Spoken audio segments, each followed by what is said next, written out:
Okay, so there's this thing called a color code, and if you have the exact code to all of your brand colors, there are a couple cool ways that you can find images to use on your social media images, your blog images, things like that. So if you already know the code that goes along with all of your brand colors, then you can go ahead and skip this step. But if you don't have your color codes, this is a really easy way to find them, and it's necessary to go on to the next step. So these codes really, you don't have to worry about them. They're more for designers, but for this specific um, thing, you need to have the codes. So you go ahead and scroll down here and you can upload your image. For this purpose, I chose my podcast cover because it has all of my brand colors in it already. So you might want to choose your logo or any template you have that incorporates all of your brand colors. The cool thing is that once you have your image uploaded, you can click any part of the image and it automatically generates your color over here and gives you the code. So you can see that if I click any part of the picture, it comes up with the code and also the color, which I think is really, really cool. Um, so you are going to want to copy and paste these codes for the next step.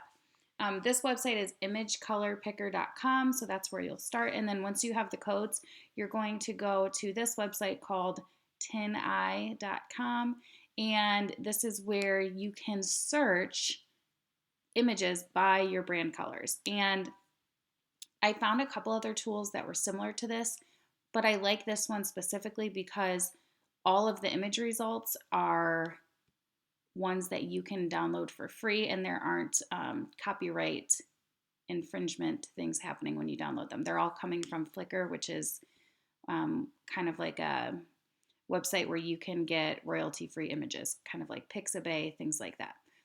So over here, this is kind of confusing, but you're going to want to pick, any color and it'll add it. It doesn't give you an option to add the color code right away. So once you click a color, you're going to click on this little icon, and down here is where you can paste your hex code. So I'm going to go back to this page and I'm just going to show you how I do this. And I won't do every single color. I'll do two. So I'm going to select that. Let's do another color. I'm going to go back and grab my yellow and paste it over here. Again, click that little circle, type in your color, select, and you can see that it's already updating the images to include the colors that I have given it. So it's really cool. A lot of the images, like obviously I'll never use a picture of a baby in an inner tube, but like this color is pretty cool. I'm sorry, this picture is pretty cool, and I could totally see using that as a backdrop for like a quote that I post, or I don't know, you could use it for a lot of different things. So again, there's some pretty random pictures, but it's so cool and so much quicker than trying to find just the right image um, on just a random website. So let's go ahead just for fun. Let's add one more color and see what they come up with. Go grab my red color. Go back here. That one's actually pretty close, I feel like. Select. Okay, so it's just really neat, and you can play around with the different combinations of your brand colors. Maybe you just want to use one, maybe you just want to use two. So anytime you change it, it comes up with different options. I really like just the one color too. I mean, you don't always need something super fancy and complicated to be your background.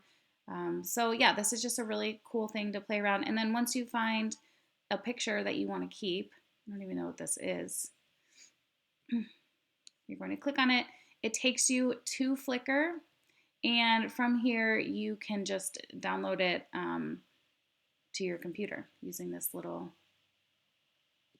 arrow button. And then you can save the images on your computer, whoopsie, in a brand folder to always use whenever you need them.